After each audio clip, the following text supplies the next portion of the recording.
وما أرسلناك إلا رحمة للعالمين হে রাসূল আমি আপনাকে বিশ্ববাসীর জন্য রহমত স্বরূপ পাঠিয়েছি আমি আপনাকে বিশ্ববাসীর জন্য রহমত স্বরূপ পাঠিয়েছি আল্লাহ পাক রব্বুল আলামিন রাসূলকে এই পৃথিবীর মানুষের জন্য রহমত হিসাবে পাঠিয়েছেন কিতাবের ভিতরে লেখে সাহাবীরা বলেন যদি রাসূল পৃথিবীতে না আসতো আর ইসলাম ধর্ম যদি আমরা না পেতাম আমরা আইয়ামি জাহিলিয়াতের যুগের মধ্যে ছিলাম সবচাইতে নিকৃষ্ট মানুষ হিসাবে ছিলাম এই ধর্মের মাধ্যমে আমরা পৃথিবীতে সবচাইতে দামি মানুষ হিসাবে পরিণত হয়েছি এটা আমাদের কোনো কৃতিত্ব না এটা আল্লাহ এবং তার রাসূল এবং ইসলাম ধর্মের কৃতিত্ব বলেন সুবহানাল্লাহ সাহাবীরা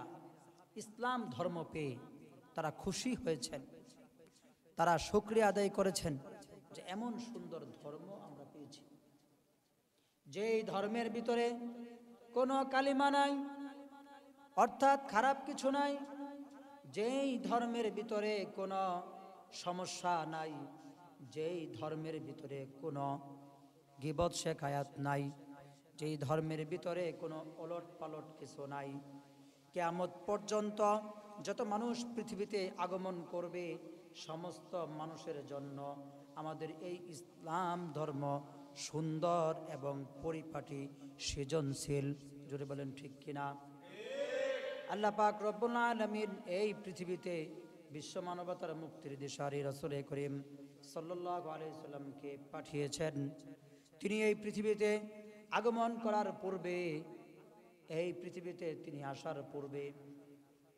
এই পৃথিবীতে বহুত কিছু ঘটেছে বহুত মুজিজা ঘটেছে বহুত কারামত পরিলক্ষিত হয়েছে বহুত কিছু এই পৃথিবীতে হয়েছে এই পৃথিবীর মধ্যে অনেক কিছু ঘটেছে রাসূল আসার আগে রাসূলের দাদা হযরত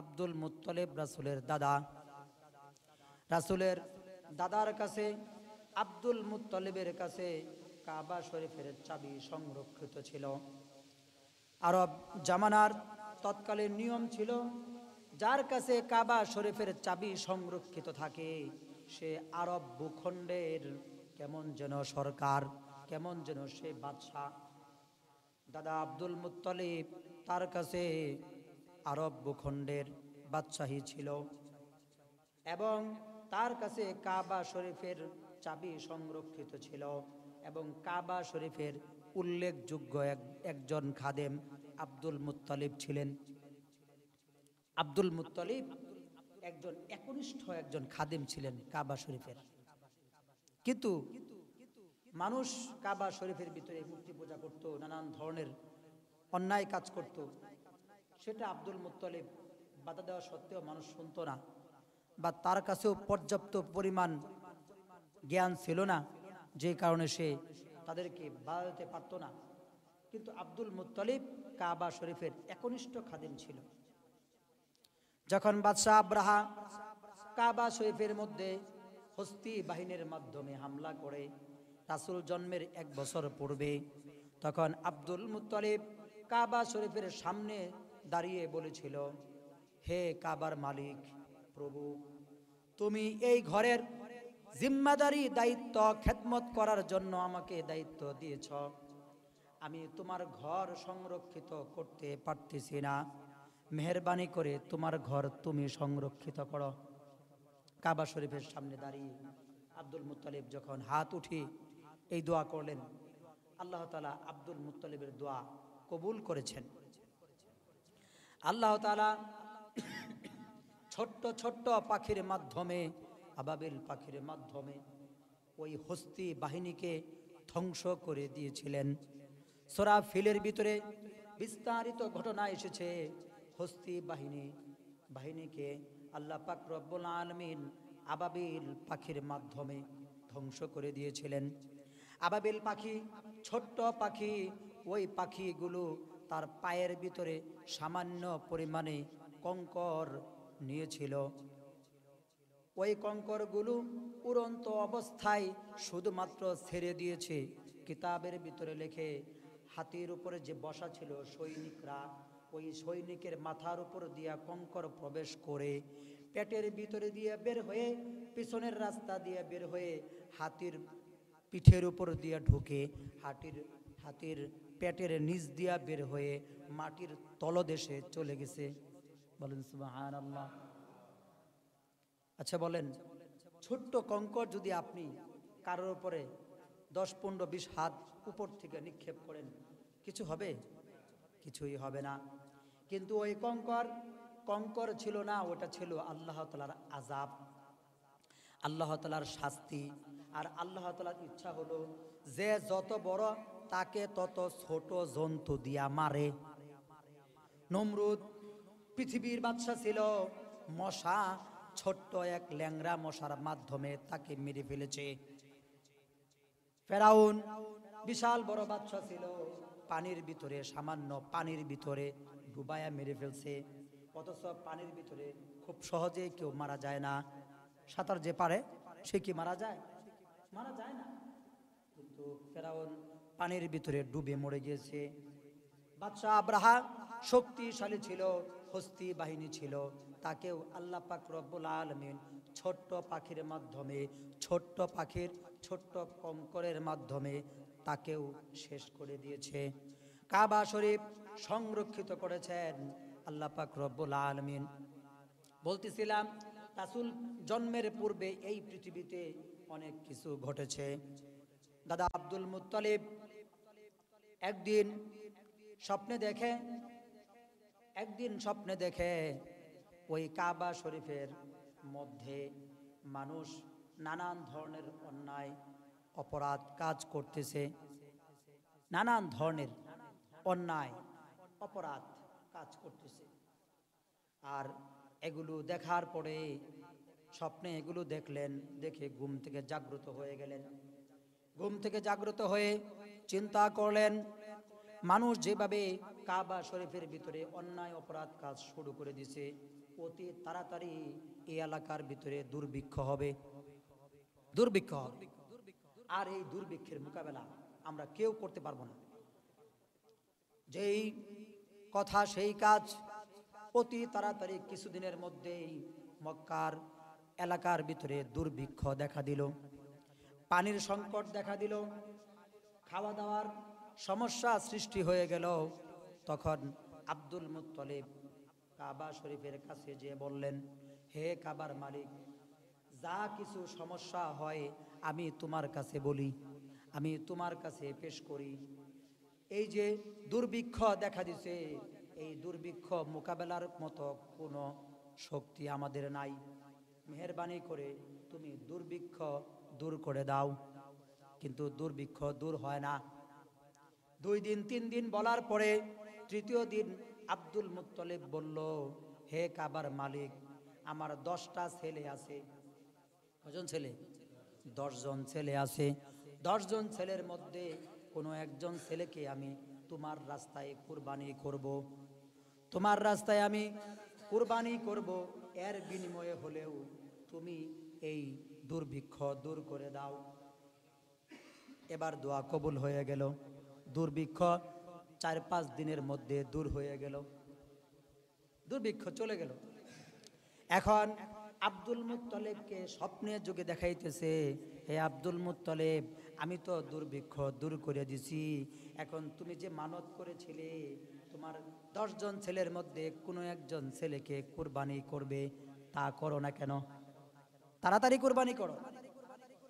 10 জন ছেলের মধ্যে কোনো একজন ছেলেকে তুমি কুরবানি দিবে, এই মান্যত করেছিলে আমার কাবা শরীফের সামনে দাঁড়ায়া, তা এখন পূরণ করো না কেন? আব্দুল মুত্তালিব ঘুম থেকে উঠে চিন্তায় পড়ে গেল, আমার 10 জন ছেলে আছে ঠিক, কিন্তু আমি কোন ছেলেকে কুরবানি করব? সবাই ডাকছে, ছেলেরা তোমরা সবাই কাছে আসো, আমি মান্যত করেছিলাম তোমাদের 10 জনের কোনো একজনকে আমি কুরবানি করব। দুর্ভিক্ষ দূর হয়ে গেলে, দুর্ভিক্ষ তো দূর হয়ে গেছে, পানির সংকট সমাধান হয়ে গেছে, এখন আমাকে তোমাদের কোনো একজনকে কুরবানি করতে হবে, তাড়াতাড়ি কি রাজি হবা? আমার সামনে আয়া বসো। তখন হযরত আব্বাস রাদিয়াল্লাহু তাআলা আনহু, রাসূলের চাচা, বড় চাচা আব্বাস রাদিয়াল্লাহু তাআলা আনহু বলে, আব্বা আপনি কি আমার নামটা কইছেন? আমার নামটা আল্লাহর সামনে আমার নামটা বলছেন? কয় না, তোমার নাম তো বলি নাই। কয় তাহলে আমি বাবা নাই, আমি কুরবানি হইতাম না। ডাকছে উতবা সাহেবারে, সে কয়, বাবা আপনি আমার নামটা কইছিলেন আল্লাহর সামনে? না, তোমার নামও তো বলি নাই, বলছি 10 জনের কোনো একজন। কয় তাইলে বাবা আমি নাই, আপনি অন্য কেউ কুরবানি দেন। এইভাবে আবু লাহাব, আমির হামজা সবাই কাছাকাছি আসে আর বলে, আপনি কি আল্লাহর সামনে আমার নামটা কইছেন? কয় না, তোমার নাম তো বলি নাই। কয় তাইলে বাবা আমি কুরবানি হতে পারবো না, আপনি যারে পারেন কুরবানি দেন গা, যারে পারেন দেন, কিন্তু আমি কুরবানি হইতাম না।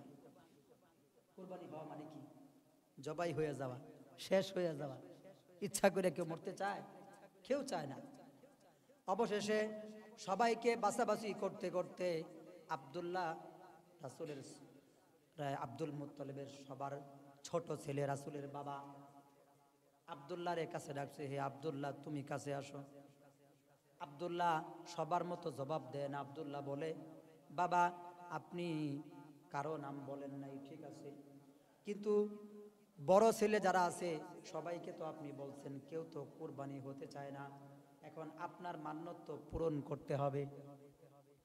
আপনি মান্যত পূরণ না করলে আবার দুর্ভিক্ষ আসবে, আর আপনাকেও আল্লাহ তাআলা শাস্তির মুখোমুখি করবে। সন্তান হইয়া পিতার মুশকিলের কারণ হতে চাই না, পিতার শাস্তি হোক এটা চাই না। আপনার মান্যত আপনি পূরণ করেন, আমারেই আপনি কুরবানি দেন, আমারই আপনি কোরবানি দেন, সমস্যা নাই, আল্লাহর জন্যই তো দিবেন। আসলে ভালো মানুষের কথাই অন্যরকম, কি বলেন ঠিক কিনা? ভালো মানুষের কথা বলার ধরন ভিন্ন হয়, ভালো মানুষের চাল চলন ভিন্ন হয়, ভালো মানুষের অবস্থা ভিন্ন হয়, ভালো মানুষের চলাফেরা, ওঠা বসা, যেখানেই আপনি যান না কেন তার ভালো কিছুর একটা ছোঁয়া আপনার ভিতরেও লেগে যায়। দূর থেকে মনে হয় লোকটা বড় ভালো মানুষ। মানুষের কাছে প্রশংসা আদায় করার জন্য যা বলতে হয় না আমি আমার গুণগান গান, কথা বলতে হয় না। মানুষ ভালো কাজ আপনার দেখলে এমনিতেই আড়ালে আপনার কথা বলবে, এটাই নিয়ম, কি বলেন ঠিক না? আব্দুল্লাহ বলতেছে, আপনি আমারই কুরবানি দিয়ে দেন। দাদা আব্দুল মুত্তলিব বলতেছে, ঠিক আছে, তুমি যেহেতু স্বইচ্ছায় রাজি হয়েছ তাহলে তোমাকেই কুরবানি করে ফেলি, কিন্তু আমার ইচ্ছা ছিল না তোমারে কুরবানি করার, তুমি সবার ছোট ছেলে, তোমাকে কুরবানি করলে তো আমার ইচ্ছা নষ্ট হয়ে যায়। আমার ইচ্ছা ছিল অন্য যে 9 জন ছেলে আছে ওরা কেউ রাজি হইলে তাদেরই কুরবানি করতাম, কিন্তু কেউ তো রাজি হইল না। এখন তুমি যেহেতু রাজি হয়েছো তোমারই কুরবানি করব। কোরবানি করার জন্য কাবা শরীফের সামনে নিয়ে গেলেন। যখন কাবা শরীফের সামনে নিয়ে যাওয়া হলো, সকল মানুষ সেখানে কুরবানি দেখার জন্য জমা হয়ে গেল। আব্দুল মুত্তালিব তার ছোট ছেলে মান্যত পূরণ করার জন্য আব্দুল্লাহকে কুরবানি করবে, সবাই জমা হয়ে গেছে। মানুষ চতুর্পাশে হুমড়ি খেয়ে পড়তেছে যে নতুন করে আবার কোনো মানুষ কুরবানি হবে এই পৃথিবীতে, হ্যাঁ এটা কেমন কথা? আচ্ছা ঠিক আছে আমরা এটা দেখব, কিন্তু আল্লাহর ইচ্ছা না, কুরবানি করা তো আল্লাহর ইচ্ছা না। আল্লাহর ইচ্ছা হলো দাদা আব্দুল মুত্তালিবকে স্বপ্নে দেখানো, সে কতটুকু তার মান্যত পূরণ করে এটা দেখার জন্য। যখন আব্দুল্লাহকে কুরবানি করার জন্য কাবা শরীফের সামনে নিয়ে যাওয়া হলো, কমপক্ষে ইহুদি জাতির মধ্যে এবং কাফেরদের মধ্য থেকে 200 নারী, কয়শো নারী? 200 নারী তলোয়ার হাতে নিয়ে কাবা শরীফ বেষ্টনী করে ফেলল। আর সবাই বলতেছে, আব্দুল মুত্তালিব আপনি কাবার খাদেম হতে পারেন, ঠিক, আপনি কি স্বপ্নে দেখেছেন, কি ইমানত করেছেন সেটাও আমরা জানি না, কিন্তু আব্দুল্লাহকে আমরা কেউ কুরবানি হতে দিব না। যদি আপনি আব্দুল্লাহকে কুরবানি করেন তাহলে কাবা শরীফ ভেঙে ফেলবো, এবং আপনাকেও আমরা মেরে ফেলবো, আব্দুল্লাহকে কুরবানি হতে দেব না। এই কথা বলে সকল নারীরা একত্রিত হয়ে আব্দুল্লাহকে ঘিরে ফেলল। ওই সময় তো পর্দার বিধান ছিল না, সবাই ঘিরে ফেলল। না, আব্দুল্লাহকে কুরবানি হতে দেওয়া যাবে না। কিতাবের ভিতরে লেখে এই সব মহিলা আব্দুল্লাহর জন্য পাগল ছিল, অবিবাহিত মেয়ে ছিল সবাই, যে আব্দুল্লাহ যদি আমার স্বামী হয় তাহলে সবচাইতে ভালো হবে, আব্দুল্লাহ যদি আমার স্বামী হয় তাহলে সবচাইতে সুন্দর হবে। এই মহিলারাই সবাই মিলে ঘিরে ফেলছে। এখন তো আব্দুল্লাহকে আর কুরবানি দেওয়া যাচ্ছে না। তো সব মহিলারা বলতেছে, আব্দুল্লাহর পরিবর্তে আব্দুল মুত্তালিব আপনি কি চান সেটাই আমরা দিব, তবুও কুরবানি হতে দেব না। সব মহিলারা নিজেদের বাড়িতে গিয়া একটা করে উট নিয়ে আসছে, এ নেন, আব্দুল্লাহর পরিবর্তে আমার পক্ষ থেকে একটা উট নেন, এটা কুরবানি করেন। দেখেন হয় নাকি, 100 উট নিয়ে আসছে, 100 উট, বাস এরকম সব জমা হয়েছে। তো উট কুরবানি করা শুরু হবে। প্রথম উট কুরবানি করবে। প্রথম উট কুরবানি করা শুরু করার সময় এক ইহুদি মেয়ে বলতেছে, যদি উটগুলো সদিচ্ছায় কুরবানি হওয়ার জন্য আসে তাহলে বোঝা যাবে যে আব্দুল্লাহ কুরবানি না হোক, এটা উটেরাও চাচ্ছে, এটা উটেরাও চাচ্ছে। এই কথা বলার সাথে সাথেই একটা উটের যেখানে সবগুলো উট একত্রিত ছিল, ওইখান থেকে একটা উট দৌড় দিয়া যেখানে কুরবানি করবে সেই মাসবাহ কুরবানিকৃত জায়গার স্থানে চলে আসছে। বলেন সুবহানাল্লাহ। একটা উট চলে আসছে, যেই চলে আসছে সকল মহিলারা বলতেছে, আব্দুল মুত্তালিব আপনি তো আব্দুল্লাহরে কুরবানি দেওয়ার জন্য ব্যস্ত হয়ে গিয়েছিলেন, কিন্তু দেখেন উট কুরবানি হওয়ার জন্য চলে আসছে, উটেরাও চায় না আব্দুল্লাহ কুরবানি হোক, আপনি একা চাইলে হবে নাকি? আপনি তো একা চাইলে হবে না, উটেরাও চাচ্ছে না, এত মানুষ কেউ চাচ্ছে না, আমরা মহিলারা চাচ্ছি না, আপনি একা চাইলে হবে? ছেলে আপনার হোকতে কিছে, কিন্তু চাচ্ছে না তো কেউ এই আব্দুল্লাহ কুরবানি হোক। উট কুরবানি করা শুরু হলো। কিতাবের ভিতরে লেখে উট কুরবানি হতে হতে 100 উট কুরবানি হয়ে গেল। 100 উট কুরবানি করা শেষ হয়ে গেল, উটের গোশত বন্টন হয়ে গেল। রাতের বেলা আব্দুল মুত্তালিব স্বপ্নে দেখে তোমার মান্নত পূরণ হয়ে গিয়েছে। বলেন সুবহানাল্লাহ। আল্লাহ তাআলা এটাই চাচ্ছিলেন যে তুমি তোমার ছেলেকে প্রস্তুত করো কিনা। কোন মানুষ কুরবানি হবে এটা আল্লাহ তাআলা ইসমাইলের সময় চাই নাই। বাবা ইব্রাহিম যখন ইসমাইল আলাইহিস সালাতু ওয়াস সালামকে কুরবানি করার জন্য নিয়ে গিয়েছিলেন, ইসমাইল কি জবাই হয়েছিল? ছুরি চালানো হয়েছে, সবই হয়েছে, জবাই করার জন্য যা যা করণীয় সবই করা হয়েছে, চোখ হাত পা সবই বাঁধা হয়েছে, কিন্তু জবাইটা খালি হয় নাই। অর্থাৎ ওই পর্যন্তই আল্লাহর পরীক্ষা ছিল। দাদা আব্দুল মুত্তালিবকে আল্লাহ পাক রব্বুল আলামিন স্বপ্নে যোগে দেখায়া দেন তোমার মান্নত পূরণ হয়ে গেছে। ওইদিকে হযরত আব্দুল মুত্তালিব সে দিনের বেলা যখন ঘুম থেকে উঠলো, ওঠার পরে সে সবাইকে বলা বলি করতেছে আমার মান্নত পূরণ হয়ে গেছে। সকল মহিলারা বাধা দিয়েছিল যেন আব্দুল্লাহকে কুরবানি না করি। এই 100 মহিলার মধ্যে 100, কোথাও আসছে 200, এই 100 বা 200 মহিলার মধ্যে নেতৃত্ব দিয়েছিল একজন নারী, মরিয়ম। তার নাম কি? মরিয়ম। সে ছিল ওয়ারাকা ইবনে নওফলের মেয়ে।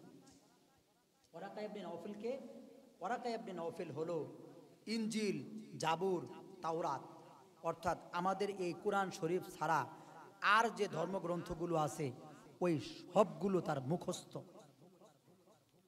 এত বড় পণ্ডিত এবং সে বড় আলেম, তৎকালীন জামানার অনেক বড় মনীষী এবং বিদ্যানিশী একজন ব্যক্তি, অনেক জ্ঞানী গুণী ব্যক্তি।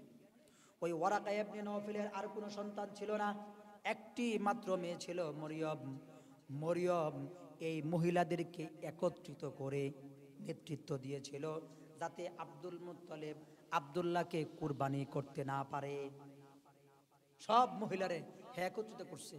মরিয়মের ইচ্ছা ছিল আব্দুল্লাহ আমার স্বামী হবে।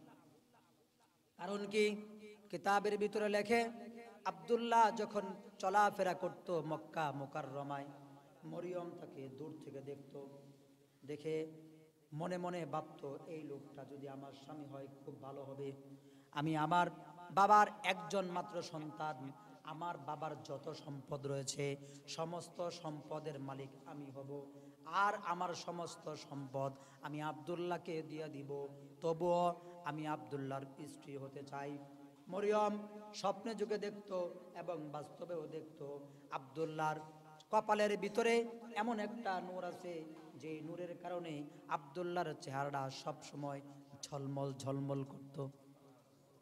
এমন একটা নূর আব্দুল্লাহর কপালে আছে, ওই নূরটা থাকার কারণে তাকে এত সুন্দর লাগতো, এত ভালো লাগতো যে মনে হইতো যে এর মতো ভালো মানুষ আর সুপুরুষ সুন্দর মানুষ পৃথিবীতে আর একটাও নাই। বহুত জায়গা থেকে বিবাহের প্রস্তাব আসে, অনেক জায়গা থেকে বিবাহের প্রস্তাব আসে। আব্দুল মুত্তালিব আব্দুল্লাহকে কোথাও বিবাহ দেয় না, কারো কাছে বিবাহ দেয় না, মনের মতো পাত্রী কোথাও মিলে না। এখন দাদা আব্দুল মুত্তালিব সে নিয়ত করলো ছেলেকে অবশ্যই বিবাহ করায় ফেলতে হবে, কারণ সব ছেলেরে বিবাহ করায় ফেলছি, এই ছেলের প্রতি মানুষের নজর বেড়েছে।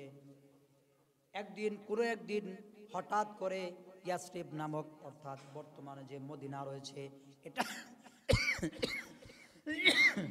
এই মদিনার পূর্ব নাম হলো ইয়াসরিব। ইয়াসরিব নামক স্থানে মদিনায় তিনি চলে গেলেন। যায় সেখানে আব্দুল ওয়াহাব নামক একজন ব্যক্তি, সে ছিল আব্দুল মুত্তালিবের খাস দোস্ত বন্ধু। অনেক দিন আগে বলে রেখেছিল, আব্দুল ওয়াহাব তুমি আমার ছেলের জন্য একটা মেয়ের দেখে রেখো। আব্দুল ওয়াহাব চিন্তা করছে, আমার বন্ধু যেহেতু আমারও মেয়ে আছে, তাহলে যদি বন্ধু চায় আমার মেয়েকেই তার সাথে বিবাহ দিয়ে দিব। আব্দুল ওয়াহাব হলো বিবি আমেনার আব্বা, রাসূলের মাতার আব্বা, অর্থাৎ রাসূলের নানা আব্দুল ওয়াহাব জৌহরি। আব্দুল ওয়াহাব জৌহরি বলা হতো। সেও অনেক বড় একজন পণ্ডিত এবং অনেক বড় বিদ্যানিশীন একজন ব্যক্তি। ওই আব্দুল ওয়াহাব তার কাছে প্রস্তাব পাঠানো হলে, এবং হঠাৎ করে একদিন আব্দুল্লাহকে নিয়ে তিনি মদিনায় চলে গেলেন, এবং সেখানে যাইয়া হঠাৎ করে মা আমিনার সাথে বিবাহ হয়ে গেল। যখন মা আমিনার সাথে বিবাহ হয়ে গেল, আমিনা বিবাহ হয়ে যাওয়ার পরে সেখানে তারা দুই একদিন অবস্থান করলো ইয়াসরিব নামক স্থানে মদিনায়, এবং তারপরে তারা মক্কায় ফিরে আসলো। মক্কায় ফিরে আসার পরে সব জায়গায় রটনা রটে গেল, আব্দুল্লাহ তো বিবাহ করে ফেলছে। সব মহিলাদের মাথা নষ্ট হয়ে গেল, এটা কি হলো?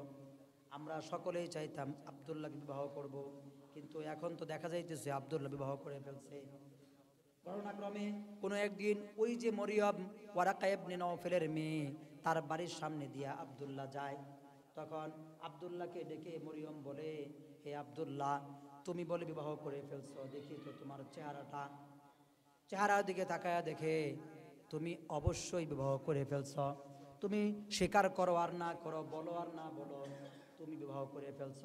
কারণ তোমার চেহারায় আমি যে নূর এতদিন দেখেছিলাম, সেই নূর এখন তোমার চেহারায় নাই, অন্য কোথাও চলে গেছে। ওই নূরের প্রতি আমি মুগ্ধ ছিলাম, তোমার প্রতি আমি মুগ্ধ ছিলাম না। তোমার চেহারার ভিতরে যে একটা নূর বাসত, একটা আলো মনে হয় ঝলমল করত, যেই কারণে তোমার সুন্দর লাগতো, ওইটা এখন তোমার চেহারায় দেখা যায় না। সুতরাং তোমাকে আর আমরা বিবাহ করার কোনো ইচ্ছা নাই, কোনো ইচ্ছা নাই। তোমার চেহারায় ওই নূর চলে গেছে, তুমি অবশ্যই বিবাহ করে ফেলছো। কোথায় বিয়ে করছো? অমুক জায়গায়, অমুকের মেয়ে। না যায়া তুমি বিবাহ করে ফেললা, অথচ আমি আমার বাবার একমাত্র সন্তান, আর এই পরিমাণ সম্পদের মালিক আমি। এই সব সম্পদ নিয়ে তোমার কাছে বিবাহ বসতে চেয়েছিলাম, আর তুমি সবাইকে না জানা বিবাহ করে ফেললে, এটা কি হলো? কিতাবের ভিতরে লেখে, যদিও এই ঘটনাগুলো সততা কতটুকু রয়েছে, আল্লাহ এক নূর প্রজ্বলিত হতো, সেই নূর আর কোনো নূর না, সেই নূর হলো নূরে মুহাম্মদী। বলেন সুবহানাল্লাহ।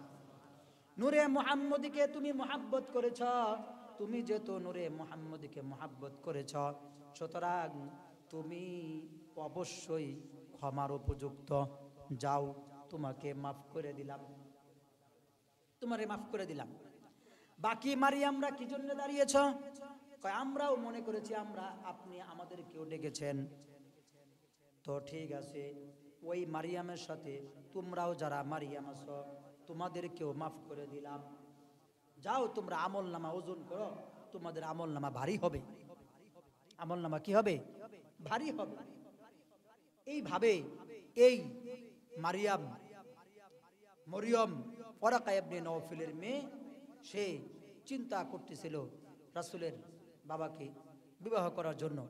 তকদিরে নাই, যার তকদিরে ছিল মাতা আমিনা, তিনি বিবাহ করেছেন। এমনকি যখন মাতা আমিনার সাথে বিবাহ হলো, বিবাহ হওয়ার পরে আমিনা তিনি বলেন, আমার সন্তান মুহাম্মদ যখন আমার পেটে ছিল, আমার পেটে থাকা অবস্থায় কোনো দিন আমি বুঝতে পারি নাই যে আমার পেটে কোনো সন্তান আছে। কোনো দিন আমি বুঝতে পারি নাই, কোনো দিন আমার কোনো কষ্ট হয় নাই। এমনকি সাফা পাহাড়ের পাশে একটা কুয়া ছিল, সাফা পাহাড়ের পাশে একটা কুয়া ছিল, ওই কুয়ার থেকে পানি আনতে হতো, মশক ভরে পানি আনতে হতো। আমিনা বলে, ওই মশক ভরে যখন আমি পানি আনার জন্য যাইতাম, সবাই বলে পানি অনেক নিচে থাকে, পানি তুলতে অনেক কষ্ট হয়, কিন্তু আমিনা এত তাড়াতাড়ি পানি কেমনে নিয়ে আসে? কিতাবের ভিতরে লেখে, আল্লাহ পাক রব্বুল আলামিন জিব্রাইলকে পাঠায়া দেন, ও জিব্রাইল, আমিনা পানি আনতে যাইতেছে, তুমি কুয়ার পানি মুখের মধ্যে আয়না দাও, মুখের মধ্যে আয়না দাও, উঁচা করে দাও, যাতে করে ওইখান থেকে পানি দ্রুত আনতে পারে, কোনো কষ্ট তার না হয়।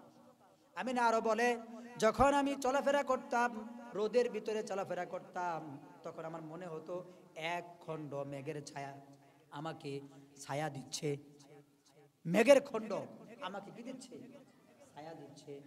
আমি যখন কোনো জিনিস ওজন করতাম, সবাই বলতো এই জিনিস তুমি ওজন করতে পারবে না, কিন্তু আমি ওজন করতাম, আমার কাছে মনে হতো না যে কোনো কষ্ট হইতেছে, এবং আমার মনে হতো কে যেন আমার সাথে আমার কাজে সহযোগিতা করতেছে, সহযোগিতা করতেছে।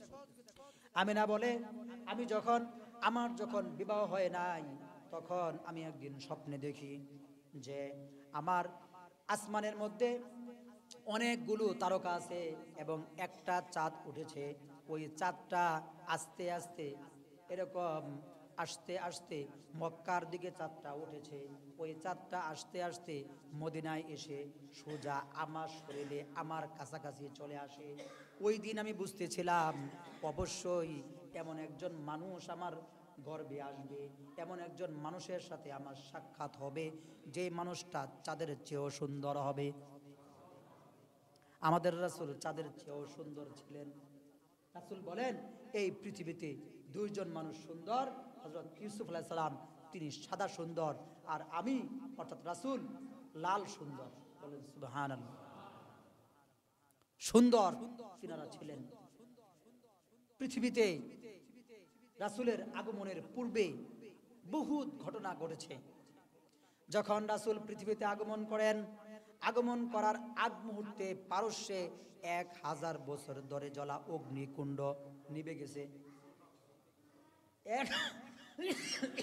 1000 বছর ধরে জ্বলতেছে আগুনের স্তূপ, অর্থাৎ সকল মানুষ ওই আগুনের পাশে যায় পূজা করে, সিজদা করে, মানত করে, দোয়া করে। মানে আগুন হলো রব, রব মনে করে যে এত আগুন জ্বলতেছে। মনে করেন এই আমাদের দেশেও এরকম কিছু মানুষ আছে, হঠাৎ করে দেখে মোটা একটা গাছ, অনেক বড় দেখা যায়, অনেক মোটা দেখা যায়, বাস কিছু হিন্দুরা আছে দেখবেন ওখানে লাল পতাকাটা বান্ধা ওইটারে সেজদা শুরু করে দিচ্ছে। কি বলেন, আছে কি না এরকম মানুষ? তো ওই সময়ও এত বছর ধরে আগুন জ্বলতেছে, আগুন নিবে না, তাহলে এটা অবশ্যই রব। সবাই আগুনে সিজদা করতো, পূজা করতো। কিন্তু রাসূল পৃথিবীতে আসার আগে ওই আগুন থাপ করে নিভে গেছে। এটা রাসূলের মুজিজা। ওই সময় ওই পারস্যে যারা ছিল, ওই পাদ্রীরা বলেছিল পৃথিবীতে এমন একজন মানুষের আবির্ভাব ঘটছে যে আবির্ভাব এই আগুন সহ্য করতে পারে নাই, এই জন্য নিভে গেছে। এবং আব্দুল মুত্তালিব বলে, যখন আমার নাতি মুহাম্মদ পৃথিবীতে আগমন করবে, এই সংবাদ পাওয়ার পূর্বে ফজরের আগে যখন আমি ঘুম থেকে উঠলাম, উঠে দেখলাম পশ্চিম এবং পূর্ব আকাশ এরকম শুভ্র হয়ে গেছে, সাদা হয়ে গেছে, এবং আমার মনে হচ্ছে কে যেন, কারা যেন কোনো এক আগন্তুক ব্যক্তিকে আহ্বান করতেছে, ওয়েলকাম করতেছে, স্বাগতম জানাইতেছে। মনে হচ্ছে যে আসমান জমিন চন্দ্র সূর্য এবং না দেখা বহুত মাখলুক কাউকে কাউকে না কাউকে স্বাগতম জানাইতেছে, অভিবাদন জানাইতেছে। এবং পূর্ব এবং পশ্চিম আকাশ সাদা হয়ে গেছে। রাতের বেলায় ফজরের সময় এরকম সাদা হওয়ার কথা না, আরো পরে সাদা হয়, কিন্তু সাদা হয়ে গেছে। তখনই আমি বুঝলাম অবশ্যই পৃথিবীতে এমন কিছু ঘটতেছে যা ইতিপূর্বে ঘটে নাই। বহুত কিছু ঘটেছে।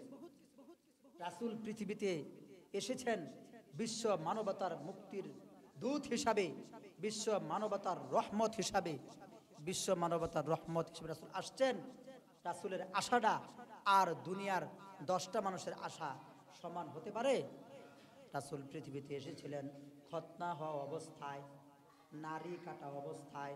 রাসূলের নারী কাটা লাগে নাই, রাসূলের খতনা লাগে নাই, রাসূলের এই জিনিসগুলো হওয়া অবস্থায় তিনি পৃথিবীতে এসেছিলেন। রাসূল যখন এসেছিলেন, কোমর নাভি থেকে হাঁটু পর্যন্ত পর্দা দিয়া ঢাকা ছিল আলাদা করে, যেন এই সতরটুকু কেউ দেখতে না পারে। যখনই কোনো কারণে সতর খুলে যাইতো অথবা খোলা শুরু হইতো, এমন চিৎকার এবং চেঁচামেচি রাসূল শুরু করতেন, তাড়াতাড়ি করে সতর ঢেকে দেওয়া হতো। বিবি হালিমার ঘরে রাসূল যখন গিয়েছিলেন, কোনো একদিন কাপড় চেঞ্জ করার সময় কিছুটা কাপড় খুলে যায়, এমন জোরে চিৎকার এবং চেঁচামেচি শুরু করেন। বিবি হালিমা বলেন, জীবনেও কোনোদিন এমন চিৎকার মুহাম্মদ করে নাই। তখন আমি বুঝতে পারলাম তার সতর খুলে যাচ্ছে, এই জন্য সে চিৎকার করতেছে। রাসূলের সতর কেউ দেখতে পারে নাই, এরকম হেফাজতে থাকতো।